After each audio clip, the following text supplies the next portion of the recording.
बचपन में ज़्यादातर बच्चे जब बोलना शुरू करते हैं, 1 साल से भी छोटे होते हैं, जब उनको प्यास लगती है तब मम मम कहते हैं। पानी को मम कहते हैं बच्चे। मम का मतलब यदि बच्चे के हिसाब से देखें तो माँ की तरह ही पोषक और जीवनदायिनी। वहीं संस्कृत भाषा में मम का अर्थ होता है मेरा या अपनापन या मेरे जैसा ही।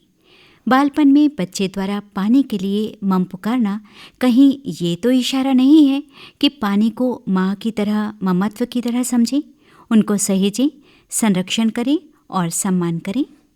पानी जीवन का आधार है। स्वस्थ रहने के लिए पर्याप्त मात्रा में शुद्ध पानी पीने को कहा जाता है, परंतु हमारे देश में प्रतिवर्ष करीब 2 लाख लोग स्वच्छ पानी न मिलने के चलते जान गंवा देते हैं। प्रकृति के सभी जीव जंतु, पौधों का जीवन जल से ही है। कहा जाता है मानव इस पृथ्वी का सबसे समझदार प्राणी है, तो प्रकृति के जीव जंतुओं के ख्याल रखने का, सबको पानी मिले इसका ध्यान रखने की जिम्मेदारी भी मानव समाज पर ही है।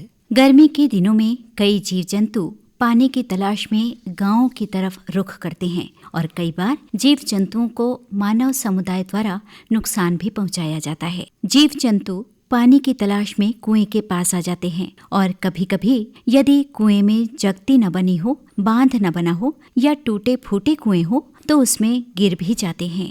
कुएं जल संरक्षण के, प्यास बुझाने के महत्वपूर्ण साधन हैं, परंतु अब कुएं के संरक्षण की मरम्मत की जरूरत है। जितने भी कुएं हैं जो गंदे हो चुके हैं, जिसे कूड़ा करकट से भर दिया गया है, टूट फूट गए हैं, उसको साफ करके सजाने संवारने की जरूरत है ताकि वर्षा जल संचयन और भूमिगत जल स्तर में सुधार हो। यह कार्य जन सहयोग, जन सहभागिता के माध्यम से किया जाना चाहिए ताकि पानी के प्रति मम का भाव, ममत्व का भाव, अपनत्व का भाव हमारे मन मस्तिष्क में हमेशा ही बना रहे। पानी को पाना है तो पानी के लिए पानी की पुरानी परंपराओं पर ही जीना होगा। पानी के लिए कोई नया विज्ञान चमत्कार नहीं दिखा सकता। नया विज्ञान हमेशा विकल्प तलाशता है।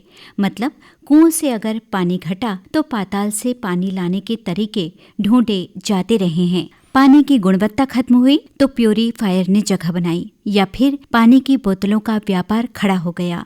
विज्ञान की दिशा हमेशा विकल्पों पर ज्यादा केंद्रित रही है और यही मुख्य कारण रहा कि हम संसाधनों को जुटाने के प्रति भी गंभीर नहीं हुए, बल्कि विकल्प तलाशते रहे। अब वर्तमान विज्ञान पानी को लेकर असमंजस में है, तो पुरानी परंपराओं पर, पानी सहेजने के तौर तरीकों पर हमें ध्यान देना ही होगा। मेहरबान कदरदान साहिबान, इस मौके को अपने हाथ से मत जाने दीजिए। चलिए बढ़ चढ़कर बोली लगाइए। चलिए शुरू हो जाइए। 2000, 2000 और कोई 2001, 2002, 2500, बहुत अच्छे दीदी, बहुत अच्छे। 2501, 2502, 3000, 3000। अरे वाह भाई साहब वाह, 3000। और बोलिए, और बोलिए। कल्पना कीजिए कि आने वाले समय में एक दिन ऐसा हो जब पानी की एक एक बोतल के लिए बोली लगे। पानी की ऐसी बोतल देखी है आपने? नहीं ना। इस अमृत को हासिल करने के लिए बढ़ चढ़कर बोली लगाइए। चलिए 3000। बोलिए बोलिए बोलिए। हाँ भाई साहब बोलिए, आप बोलिए, आप बोलिए। मजाक नहीं, सच है। अगर अब भी नहीं संभले ना तो हमारी आने वाली पीढ़ियां इसी तरह पानी के लिए तरसेंगी। सोच समझकर खर्चो जल, कभी न व्यर्थ बहाव जल।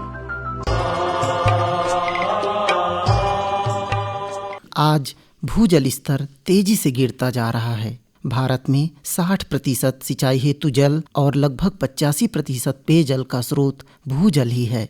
ऐसे में भूजल का तेजी से गिरता स्तर एक बहुत बड़ी चुनौती के रूप में उभर रहा है। स्थिति तो यह है कि 10 साल पहले जहां 30 फीट खोदने पर पानी मिलता था, आज 100 फीट खोदने पर भी पानी नहीं मिल रहा है। इसका समाधान है वर्षा जल को संचित करने में।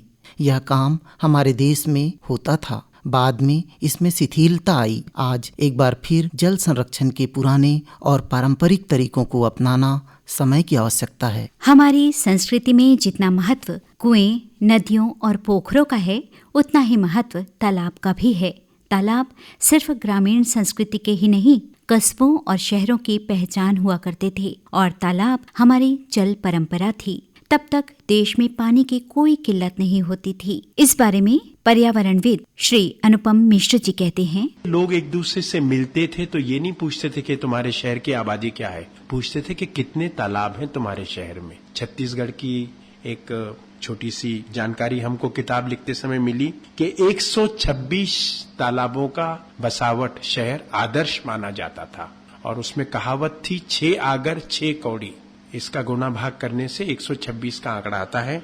और बहुत सारी जगह आज इस बुरे दौर में भी बड़ी मात्रा में 126 तालाब आपको 123, 127 मिलेंगे। चंद्रपुर बिलासपुर के इलाके में है, वहां पे हीराबंद नाम का तालाब बना लगभग 2000 साल पहले। उसकी प्राण प्रतिष्ठा समारोह का वर्णन एक शिलालेख में मिलता है। वहां पर साल का एक पेड़ का टुकड़ा स्तंभ के रूप में उस दिन याद करने के लिए लगाया गया था। और साल के बारे में एक कहावत तालाब से जुड़ी है कि 1000 साल खड़ा, 1000 साल पड़ा, 1000 साल सड़ा साल का। और ये टुकड़ा रायपुर के पुरातत्व संग्रहालय में रखा है। मुख्य बात यह है कि तालाब बनेगा, पानी गिरेगा, उससे भूजल संवर्धन होगा, भूजल से आप कुओं के माध्यम से निकालिए, सीधे तालाब से लीजिए, ये पूरा चक्र चलाना। फिर अगर अतिवृष्टि हुई तो वो बाढ़ रोकने का काम करता था। बाढ़ का हम हिस्सा भूल गए, इसलिए हमने तालाबों को जमीन की कीमत के तराजू पे तोलकर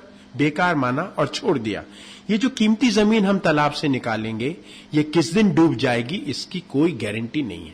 इसलिए कीमती जमीन तालाब से निकालिए, लेकिन उसको कीमती बना के रखने का इंतजाम कीजिए।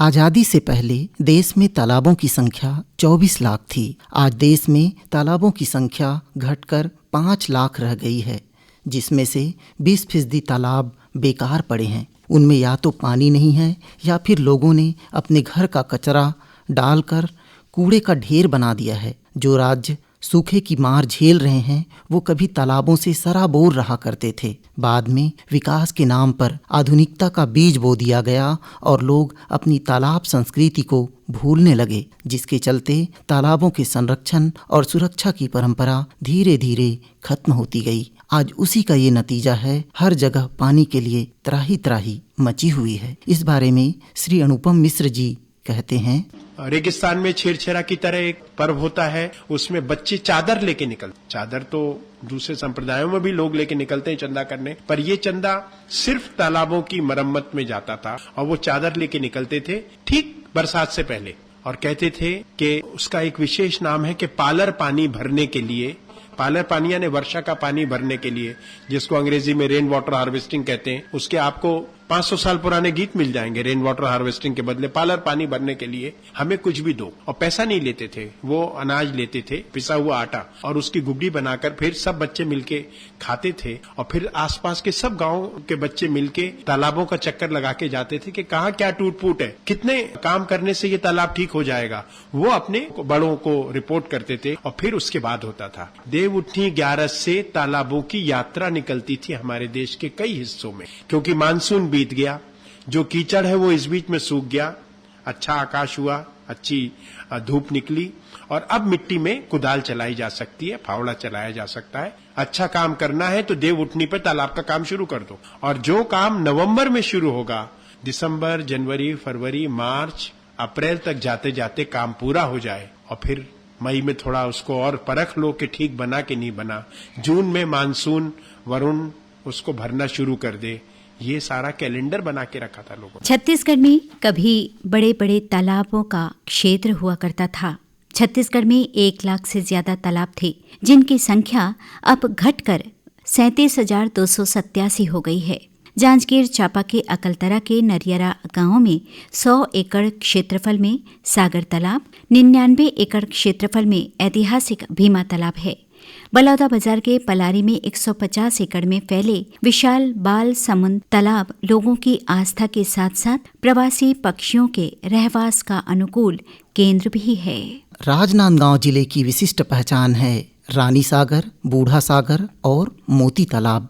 रियासत काल में बनवाया गया ये 3 तालाब पेड़ों की हरियाली से इस कदर आच्छादित थे कि इन इलाकों में सूखे का असर नहीं पड़ता था।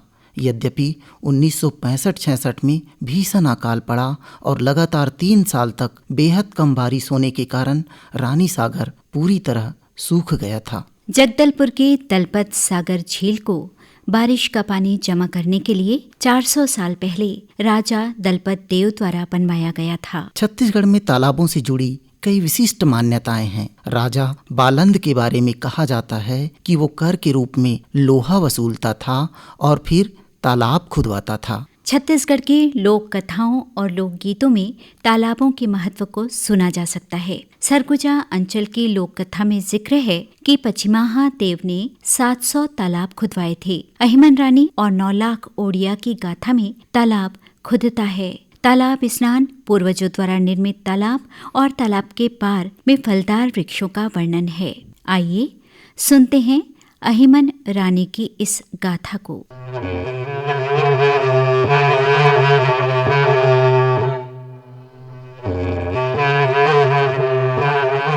अहिमन रानी गौरा बस्ती में रहती है।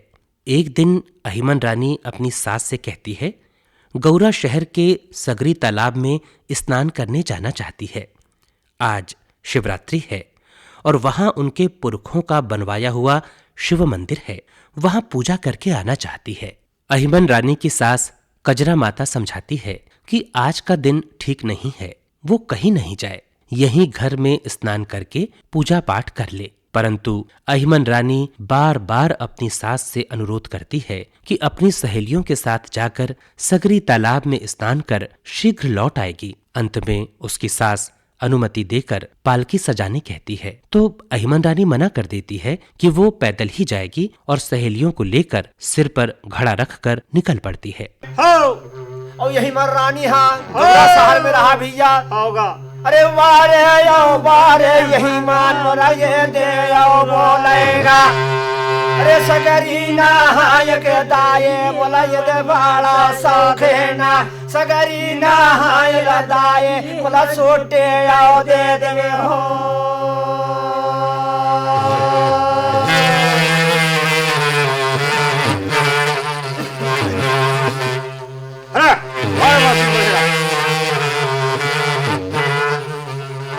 समय आगे माता कजराला अहिमन रानी बोले लगी तब का कहा थेगा।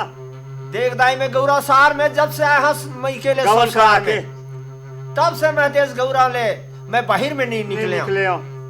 मोर पुरखा के सागर हवे तालाब, वहाँ शिव जी के मंदिर हवे, वो मंदिर में जाके स्नान करते हैं, दर्शन करते हैं, पान चढ़ाते हैं। ऐसे के अहिमन रानी जोन बोला थे भैया अपन सास लगा।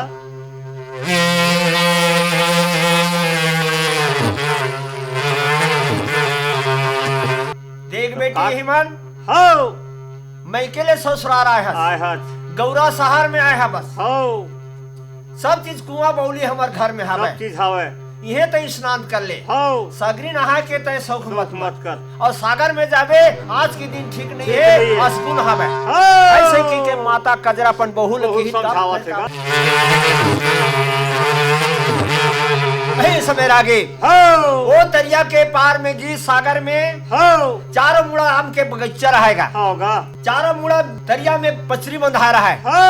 एक हमारा अहिमन रानी सखी सहेली के साथ घूमे और दरिया ले घूम के और जे मेरे नहाना वाला जगह मिली वो जगह में अपन चंद्रा घड़ा उतारी और वो दरिया में कैसा रहा है, पुरन के पत्ता रहा है, कमल के फूल खिले रहेगा।